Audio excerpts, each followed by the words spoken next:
చూస్తున్నా అమ్మ వచ్చి తడుతారని చూస్తున్నా ఆ తల్లికి ఏం సమాధానం చెప్తారు? ఆ తాతకి ఏం సమాధానం చెప్తారు?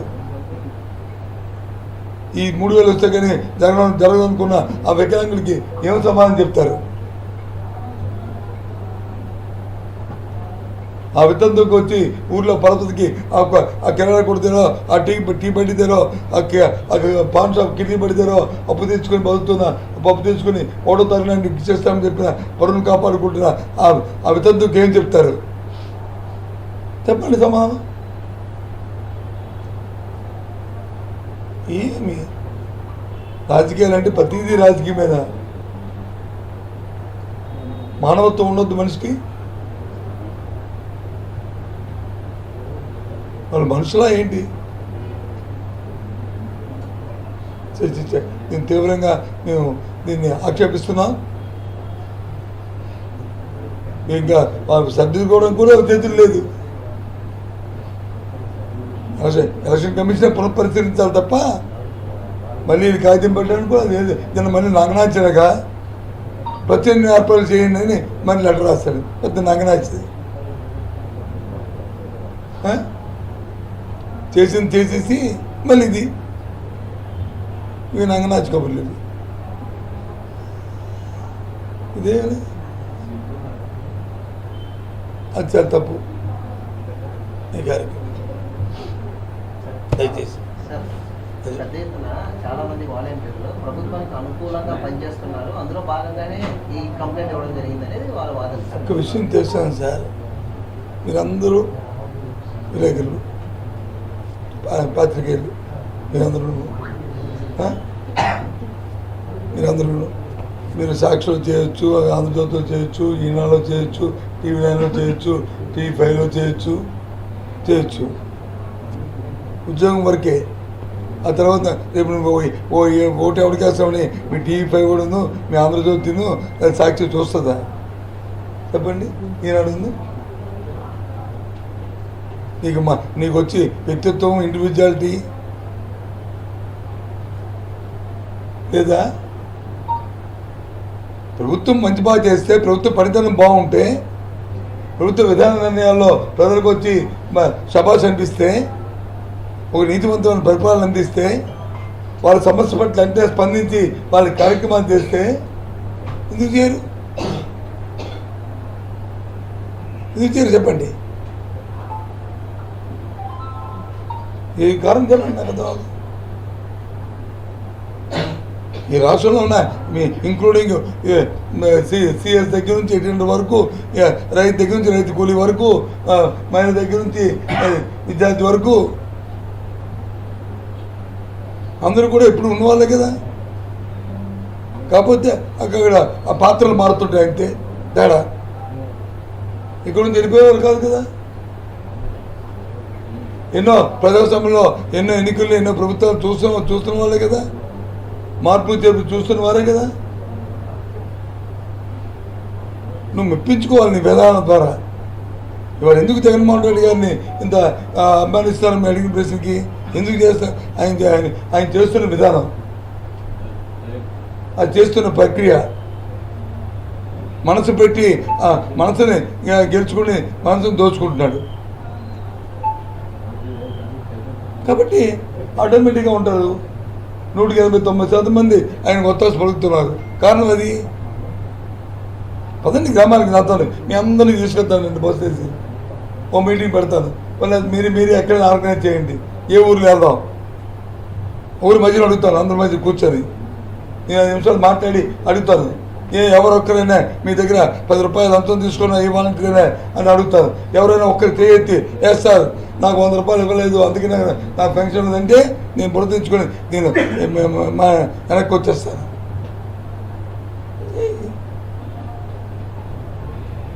అదే గత ప్రభుత్వం 5 సంవత్సరాలు ఏం జరిగింది? 100 రూపాయలు ఇస్తే కానీ పెన్షన్ ఇచ్చేవారు కాదు. ఇంటి చుట్టూ తిరిగితే కానీ పెన్షన్ ఇచ్చేవారు కాదు. కొత్త పెన్షన్ కావాలంటే ఆడెవడో చచ్చిపోతే కానీ పెన్షన్ ఇచ్చేవారు కాదు. అందుకు ఆ ప్రభుత్వాన్ని తిరస్కరించారు, మా ప్రభుత్వాన్ని ఆకర్షిస్తున్నారు. జగన్మోహన్ రెడ్డిని దేవుడిగా కొలుస్తారు. దేనికోసం?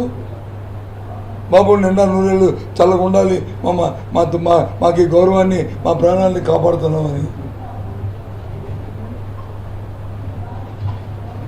అది సార్ పెన్షన్ డేట్ ని 4వ తేదీకి ఎందుకు మార్చారు? వైసీపీ సైన్యం ఓన్లీ వాలంటీర్ వ్యవస్థ, ఈ వ్యవస్థను పట్టుకుని వాళ్ళ ద్వారా పెన్షన్ తో పాటు తాయిలాలు పంపించే ఆలోచనలో ఉన్నది ప్రభుత్వం. ఎవరండి చెప్పారు? ఎవరు చెప్పారు తాయిలాలు పంపిస్తారని? మీ మా టీవీకి చెప్పారా? ఎవరు పంపిస్తే వ్యవస్థ ఏమైంది సార్? చెప్తున్నా ఆ వాయిస్ నీ పార్టీ కూడా చేయొచ్చు కదా, నీ మా టీవీ ఎయిటీ చేయొచ్చు కదా. మీరే 100 రూపాయలు ఇచ్చి 100 రూపాయలు అది కాదు బాబు, 100 రూపాయలు ఇచ్చి చేయించవచ్చు కదా. కాదని ఎందుకంట? రాష్ట్ర వ్యాప్తంగా ఎవడన్నా అవుతాడు. ఇక్కడ నేను శాసనసభ్యుడిని ఈ ఉత్తరాంధ్రలో, నా పార్లమెంట్ సభ్యుడు మా భార్య చెప్పండి, ఎక్కడ ఇచ్చారు తాయి చెప్పండి, తాయిరాలు చెప్పండి. ఏం మాట్లాడతావు? అది అయ్యా అవ్వకంట అవ్వాలనేదే నా కోరిక, అవ్వకంట చేయాలనేదే ప్రజాస్వామ్యంలో నిర్ణయం, అలా జరగాలనేదే నా అభిప్రాయం. అది 1,35,000 సచివాలయ ఎంప్లాయీస్ ఉన్నారు సార్. అవును. ఒక్కొక్కరు 49 మంది 2-3 రోజుల్లో సరిపోతుంది. 65,92,000 పెన్షన్. ఏం మాట్లాడతావు? మీ సైన్యం అని చెప్పుకున్న వాలంటరీ వ్యవస్థ అది ఓపెన్ సీక్రెట్. మీరు ఎవరన్నా కాదన్నా విజయసాయి రెడ్డి మన జగన్మోహన్ రెడ్డి గారు పబ్లిక్ మీటింగ్ లో చెప్పారు, వీళ్ళంతా మన మనుషులు. వాళ్ళని ఎలా సపోర్ట్ చేస్తారు? ఎవరు అంగీకరిస్తారు? ఎవరు అంగీకరిస్తారా? ఎవరు సపోర్ట్ చేస్తారా? ఎవరు పక్కన పెడితే ఏంటి వ్యవస్థకి ఈ వ్యవస్థలో భాగం. ఇప్పుడు 1,35,000 మంది సెక్రటరీ ఉన్నారు కదా, వాళ్ళు మీరే నియమించలేం కదా, వాళ్ళు ఈ ప్రభుత్వ ఎంప్లాయీలే కదా. మరి వాళ్ళు వెళ్ళి చెప్తే వాళ్ళు చెప్పరా మీరు అనుకుంటున్నారా? వాళ్ళు ఈ ప్రభుత్వాన్ని వ్యతిరేకమైన మీరు అనుకుంటున్నారా? చెప్పండి. మరి 1,35,000 మేమే నియమించాం కదా, ఈ వ్యవస్థను మేమే తెచ్చాం కదా, ఈ సచివాలయ వ్యవస్థని.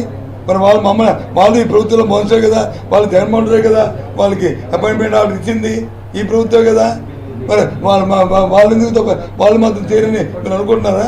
తప్పు. ఏ వ్యక్తినైనా శంకించడం తప్పు. ఏ వ్యక్తినైనా వ్యక్తి తాలూకా వాళ్ళ నిజాయితీతో మరి మాట్లాడడం అనేది తప్పు. ఏ టీవీ, నీ మా టీవీ అయినా ఏబీ అనేది తప్పది. వాలంటరీ వ్యవస్థని సచివాలయ వ్యవస్థ కూడా మా తర్వాత వచ్చింది. కొన్ని స్టేట్ గవర్నమెంట్ ఎంప్లాయీస్ అయితే స్వాతంత్రం వచ్చేది పుడుతుంటాడు, పోతుంటాడు, రిటైర్మెంట్ అవుతుంటారు, చనిపోయి కొత్త వాళ్ళు వస్తూ ఉంటారు. ఈ వ్యవస్థ అలా కాదు, ఇప్పుడే కదా పుట్టి ఇంకా 4 సంవత్సరాలు అవ్వలేదు కదా, 3వ సంవత్సరం దాడుతుంది కదా. మరి వాళ్ళు అంత వేగం మమ్మల్ని మర్చిపోతారా? నేను అనలేదు, మీ అనుమానం చెప్తున్నాను. నేను అనలేదు, తప్పు అది. పాపం నేను ఎప్పుడు ఆపాదించాను. వాలంటీర్ మీద కూడా ఆపాదించలేదు. వాలంటీర్ అనేవాళ్ళు ఈ 50 ఇంట్లో వాళ్ళ తాను సంక్షేమం కోసం నియమించిన వ్యక్తి. ఇది ఆ 50 ఇంటికి, ఆ 100 మంది 150 మంది ప్రజలకి. వాళ్ళ మీద మీరు వచ్చి బురద చెల్లి వాళ్ళు నక్సలైట్లని వాళ్ళు వచ్చి టెర్రరిస్ట్లని వాళ్ళ పిల్లల్ని ఎత్తుకెళ్ళిపోతారు, ఆడపిల్లల్ని ఎత్తుకెళ్ళిపోతారని మళ్ళీ తర్వాత నాలుగు ఖర్చుకొని ఏం కేసు? ఒక కేసు అంటారా?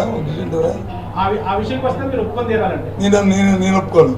28 కాదు, 240 అవ్వచ్చు. నేను చెప్తానండి, 240 అవ్వచ్చు.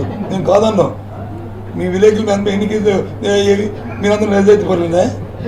అదే మీ వ్యవస్థ అది తప్పది. మీ వ్యవస్థ అంతా పాడైందనా? అదే మీ వ్యవస్థ అంతా పాడైందనా? కాదు, మీ వ్యవస్థ అంతా పాడైపోయిందనా? అది తప్పు కదా. అది తప్పది. అది 28 కేసు కాదు, 240 కూడా అవ్వచ్చు. నేను కాదన్నా. అది ఆ వ్యక్తిగతం. దాని మీద చర్య తీసుకుంటారు. చట్టం దాని మీద చేసుకెళ్ళిపోద్ది, పోతుంది. నువ్వు తప్పు చేస్తున్నప్పుడు చట్టం. నువ్వు విలేకరు అంటే నీకేం 10 కొమ్మలు వచ్చి చట్టం ప్రత్యేకమైన రక్షణ లేదు కదా నీకు. సేమ్ అలాగే వాళ్ళకి కూడా ఉందా? తప్పు చేసినప్పుడు ఎవడో ఉంటాయి. ఇక్కడ ఉన్న వాళ్ళు 100 మంది ఉన్నాం. ఇక్కడ 100 మందిలో 98 మంది చేస్తే తప్పు. అప్పుడు అది వ్యవస్థకి నష్టం తప్ప ఒకడో 0.1 0.001 ఎవడో తప్పు చేస్తే అందరినీ ఆపాదిస్తాడుగా, అది వాడు వ్యక్తిగతం ఉంది, తప్పు కదా. అలాగా దయచేసి ఆలోచించండి, ఇంకో అపార్థం చేసుకోండి. నేనేంది ఆర్షగా మాట్లాడట్లేదు అంటే ఆ భాషని ఒత్తి చెప్పకపోతే మీకు అంత అది ఇంజెక్ట్ అవుదని రిజిస్టర్ అవ్వాలని చెప్పి ఉద్దేశంతో చెప్పాను, రిజిస్టర్ అవ్వాలని ఉద్దేశంతో చెప్పాను తప్ప ఏదైనా చెప్పను. అవసరం ఇప్పుడు చెప్పలేదు, మళ్ళీ చెప్పాను కదా ఆ విషయాన్ని, మీకు రిజిస్టర్ అవ్వాలని చెప్పాను. అయితే ఉద్దేశం ఏం లేదు, పేదవాడిని ఆకలిని చంపాలి. వాళ్ళని దుర్బుద్ధి ఏంటంటే ఇదేదో ఫంక్షన్ వచ్చి ఓడతో రాయకపోతే వాళ్ళని రేకపోతే ప్రభుత్వానికి చెడ్డపేరు వచ్చేస్తుంది అనుకున్నారు, కానీ అది బూమ్రాంక్ అయింది, అది బూమ్రాంక్ అయింది. వాళ్ళు నిజమైన వాళ్ళ నేర ప్రవృత్తి ఏంటో, వాళ్ళ ఆలోచన విధానం ఏంటో, తెలుగుదేశం పార్టీ దానికి విధానం ఏంటో ఇప్పుడు ప్రజలందరూ గ్రహించారు. ఇది సామాన్యుల కోసం కాదు, పేదవాడి కోసం కాదు అనేది గ్రహించారు. లాస్ట్ 5 years లో ఒక సిస్టమ్ అలవాటు చేశారు, సుఖంగా ఇంటికి డబ్బు వచ్చేలాగా పెన్షన్ దానికి. సో ఇప్పుడు ఈ 3 నెలల్లో చాలా ఇబ్బందులు పడతారు పేదలు అంటున్నారు, ఎలాంటి ఎఫెక్ట్ చూపిస్తారు? అది ఎఫెక్ట్ మీద అంటే ప్రభుత్వం సాయశక్తిలో ఇబ్బంది లేకుండా చేయడానికి ప్రయత్నం చేస్తాం. ప్రభుత్వం వాళ్ళ సాయశక్తిలో ఇబ్బంది లేకుండా చేయడానికి ఏమున్న పచ్చని అన్నీ ఆలోచన చేస్తాం. కానీ అంత చేసినప్పుడు కూడా ఆ కంఫర్ట్ రాదు. అంత చేసినప్పుడు కూడా తెలుగుదేశం పార్టీ చేసిన సొంత రాజకీయాల వల్ల, చంద్రబాబు నాయుడు చేసిన ఈ తప్పుదనం వల్ల, ఈ దుర్బుద్ధి వల్ల, ఈ రమేష్ అనే వ్యక్తిని పెట్టుకుని ఆ టీంని పెట్టుకుని చేసిన దౌర్భాగ్యం వల్ల ఏంటి ఇది రాదు, చెప్పలేము, రాదు. అది చేయాలనే కోరిక అది. కానీ అందుకే అంటాను, మరి 3 నెలలు ఇబ్బంది, మళ్ళీ తర్వాత మా ప్రభుత్వం వస్తుంది, మళ్ళీ విధానం కొనసాగుతుంది. అంతవరకు పాపం వాళ్ళ కష్టాలు వాళ్ళ బాధలు మనం చూడాలి. వాళ్ళు అనుకోలేదు, వాళ్ళు అదేదో ఇది అనుకున్నారు. బూమిరాంగ్ అవుతారు ఇప్పుడుగో 5 పేజీలు, ఒక పేజీ కాదు ఈ పేపర్, మనం డబ్బులు ఇచ్చి కొనుక్కుంటే ఇదే పని. ఇంకో ఫ్రంట్ పేజీ, ఇంకో ఈ పేజీ, అదేమీ ఎలక్షన్ కమిషన్, నేను ఎలక్షన్ కమిషన్ని రిక్వెస్ట్ చేస్తాను తప్ప నేను డిమాండ్ చేయలేదు. రిక్వెస్ట్ చేయడం పత్రికల ద్వారా, ప్రజల ద్వారా, అందరి ద్వారా అడుగుతున్నాం కదా.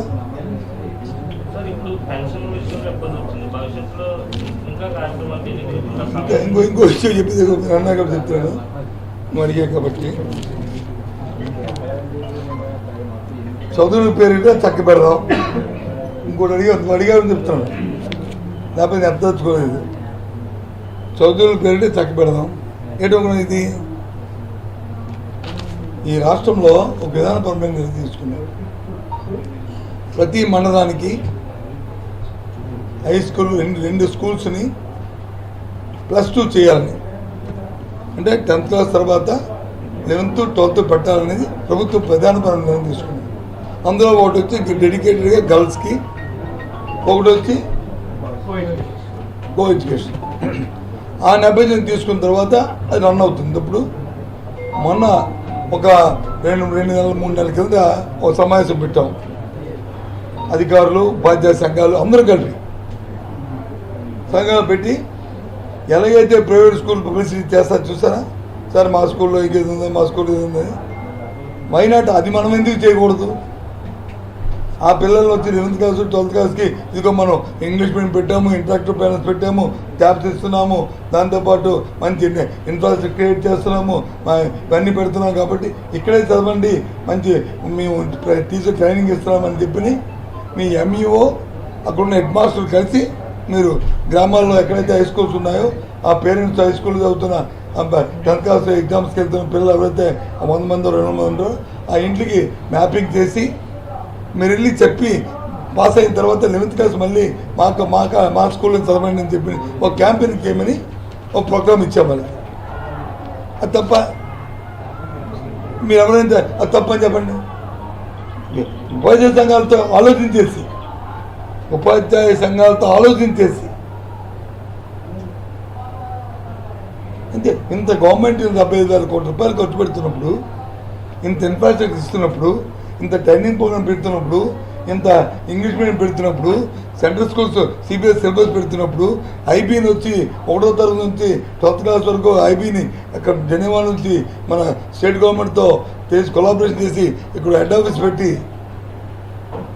మన కరికులంలో వాళ్ళు ఇన్వాల్వ్ చేసి ఆ కార్యక్రమం చేస్తున్నప్పుడు, జాయింట్ సర్టిఫికేట్స్ ఇస్తున్నప్పుడు, ఇందులో పాపం ఇవన్నీ తెలియాలి కదా వాళ్ళకి.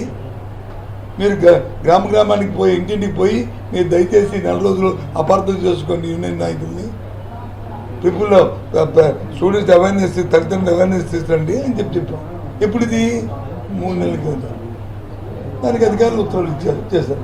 అది దానికి వచ్చి ఇవాళ దాంట్లో చక్కబెట్టేద్దాం. మున్సిపాలిటీ పరిధిలో కూడా స్కూల్స్ విలీనం చేస్తున్నారు. విలీనం చేయట్లేదు బాసు, నోనో తప్పది.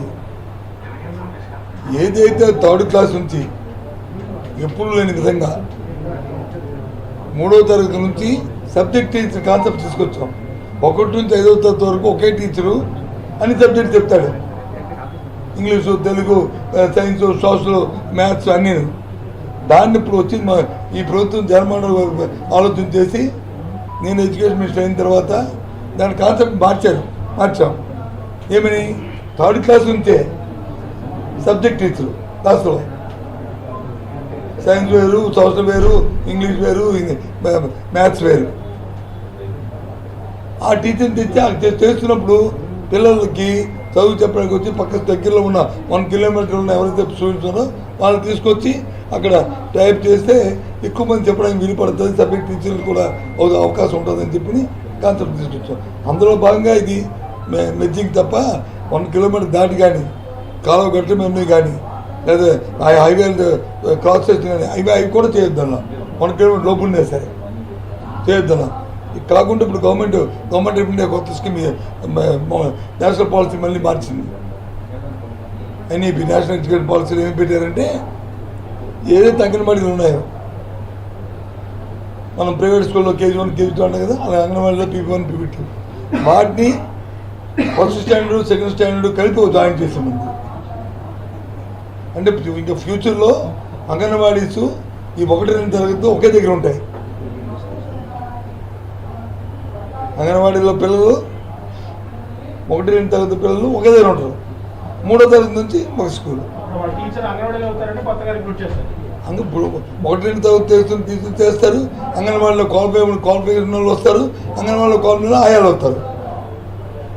దానికి సెటప్ అది అంతా ఒక ప్రక్రియ డిస్కస్ జరుగుతుంది.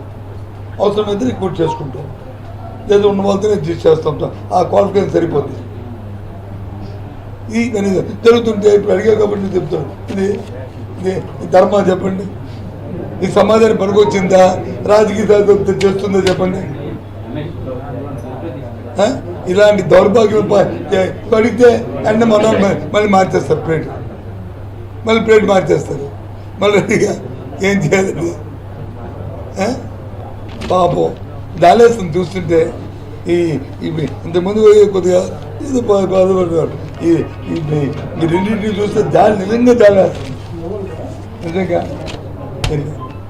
అట చెప్పచ్చు, తప్పు కాదు. మన ఏదైనా మచ్చుంటే మొత్తం చెప్పదు. ఇంకెందుకు ఇలాంటి పనికి మారిపోయింది? ఎవడి పనికి వచ్చేది? సమాజం నష్టం జరిగిన పేదవాడికి ఇబ్బంది జరిగే పనులు ఎందుకు చేయాలి? Okay, thank you. ఏమన్నా ఏముండదు పోటీ. కళా వెంకట సత్యబాబు గారికి వచ్చి మరి 2 కొమ్ములను, కళా వెంకటరావుకి 3 కొమ్ములు ఉన్నాయా? రాజకీయాల్లో మా అమ్మది ఎవరికి కొమ్ములు ఉండవు. అది కళా వెంకటరావు, అది కళా వెంకటరావు అడగండి. అయ్యో గంట రిప్లేస్ కళ అది 2 అక్షరాలు. దాని మధ్య 0 ఉంది, దాని మధ్య 0 ఉంది.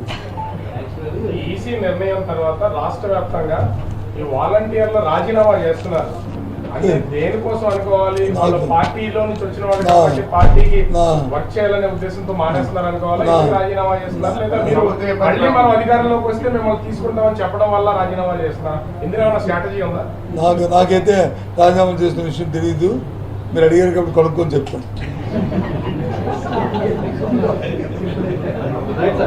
అది అక్కర్లేదు, నాకు అక్కర్లేదే నా మీద తపాదు వచ్చింది, నేను ఎందుకు ఉద్యోగం చేయాలని మానేస్తున్నట్టు ఈ ధర్మం నాకేం తెలుసు, ఈ అపాదులు నాకెందుకు, నేను ధైర్యంగా ఇక మీరు చెప్తాను కాబట్టి ఇంక జెండా పట్టుకొని తిరుగుతానని వెళ్తున్నట్టు నాకేం తెలుసు.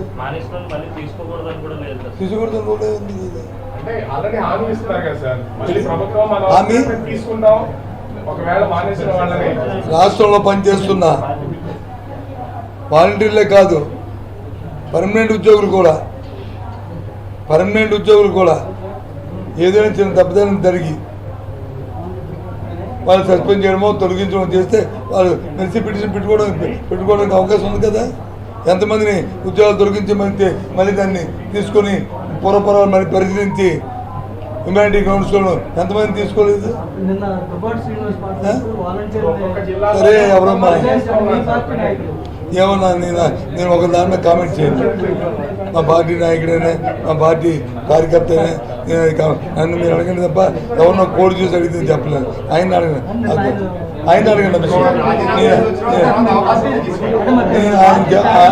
నేను ఆయన మాట్లాడిన దాన్ని ఖండించను, దాన్ని కొత్త పలకను.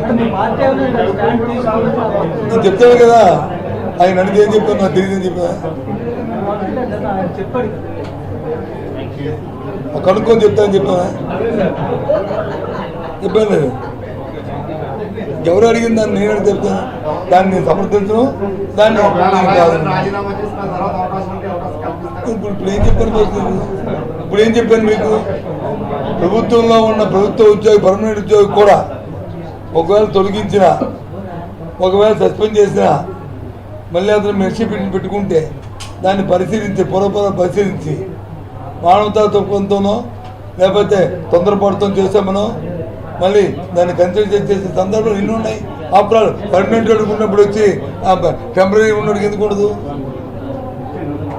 పర్మనెంట్ ఉన్నోడికి ఉన్నప్పుడు వచ్చి వాళ్ళు స్వచ్ఛతగా వాలంటరీగా పనిచేసేందుకు ఎందుకు ఉండదు. ఇది నేను నన్ను మానేశాను, ఇవాళ నాకు మళ్ళీ వచ్చింది, నా ఆలోచన మార్చుకున్నాను, నేను ప్రదర్శన చేదలుచుకున్నాను.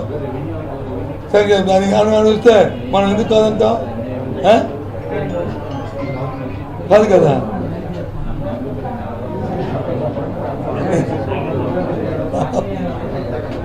అంతేనా, ఓకేనా.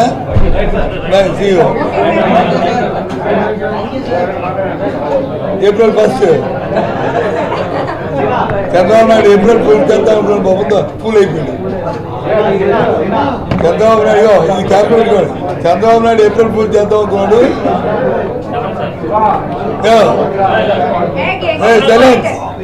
సైలెన్స్ ఆఖరిగా చంద్రబాబు నాయుడు గారు అపారమైన అనుభవంతో 40 సంవత్సరాల ఇండస్ట్రీతో ఆయన మొరతొక్కాడు. ఆయన జనాల్లో వచ్చి జనాల్ని సామాన్య ప్రధానికాన్ని రాజకీయ లబ్ధి కోసం వాళ్ళని ఫూల్ చేద్దాము వైసీపీ పార్టీని ప్రయత్నం చేశాడు. అతనే ఫూల్ అయ్యాడు.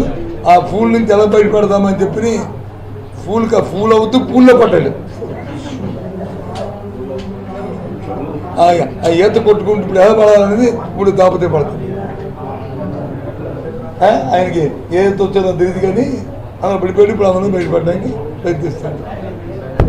అది ఆఖరిగా ఓకే. భోజనం లంచ్ లంచ్ అయిన తర్వాత ప్లీజ్ ఏంటిది ఒకటి మెల్లిగా అంటే 50 మనం 1 పేజీ కాకుండా ఇంకో 3 పేజీలు ఎక్కడ ఉంటాం, ఒక 5 పేజీలు అదే పనిగా రండి. అంటే ఈ 2 పత్రికలు ఏ విధంగా ప్రజల్ని ఫూల్ చేస్తున్నాయో, ఏ విధంగా ఐడెంటిఫై పెట్టి చేస్తున్నారో ఒకసారి ఆలోచించేయండి. అందుకు నేను అంటున్నాను, ఇవాళ ఏప్రిల్ 1వ తారీఖు నాడు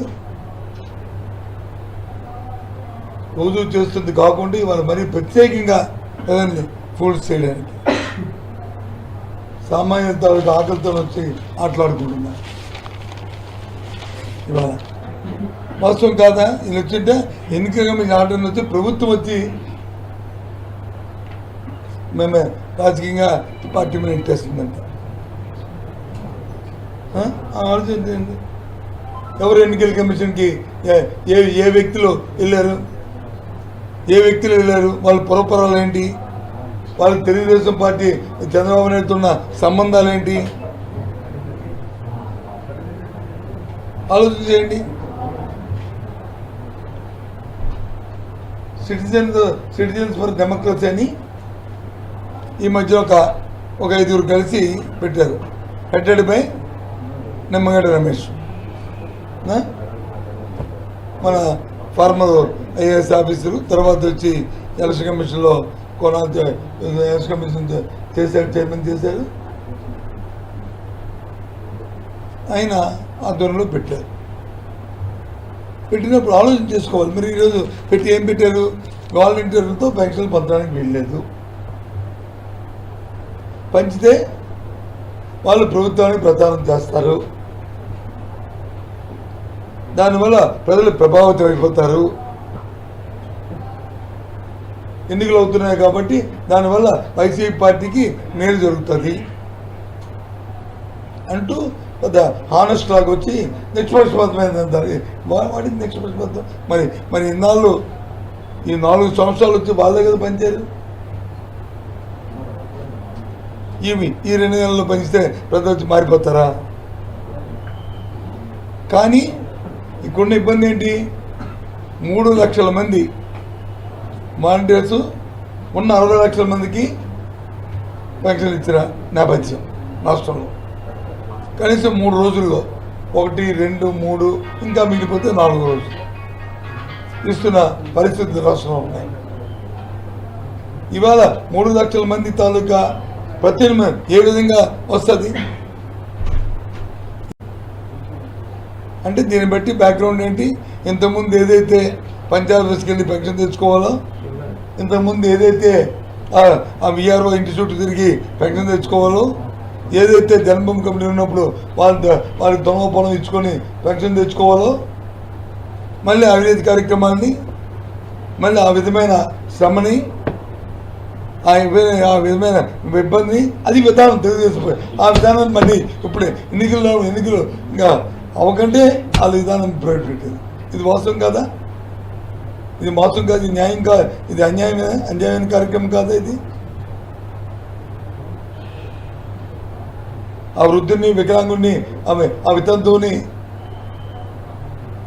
గీత కార్మికుడిని, నేత కార్మికుడికి ఇవాళ ఇది ఇబ్బంది కాదా? దీన్ని పైపెచ్చు ప్రభుత్వం దగ్గర డబ్బులు లేవంట, అందుకని ఇది చాలా. అందుకే ఏప్రిల్ ఫూల్ అన్నా. ఎవరిని ఫూల్ చేస్తారు మీరు? ఎవరిని ఫూల్ చేయడానికి వచ్చి మీరు ఈ రాత్రులు రాస్తున్నారండి,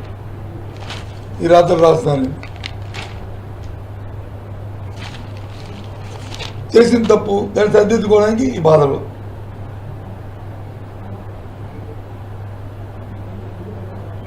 ఏంటిది ఆలోచించండి మీ అందరూ. మీరు కూడా, మీరు సోదరులు, మీరు ప్రెస్లో ఉన్న మీరు రిపోర్ట్స్ అయినప్పటికీ కూడా, మీరు పాత్రికేయులు అయినప్పటికీ కూడా మానవత్వం ఉన్నవాళ్ళు మీరందరూ. ఎంత రాజకీయాలు ఎంత ఎవరి దగ్గర మన ఉద్యోగ ధర్మం చేస్తున్నప్పటికీ కూడా మానవత్వం వ్యక్తులు మనందరం కూడా. ఫస్ట్ మనం మానవుని, తర్వాత దాని ధర్మాన్ని బతుకు జీవి కోసం మనం వివిధ కార్యక్రమాలు చేస్తుంటే అందులో భాగం ఈ వృత్తి, ఈ ధర్మ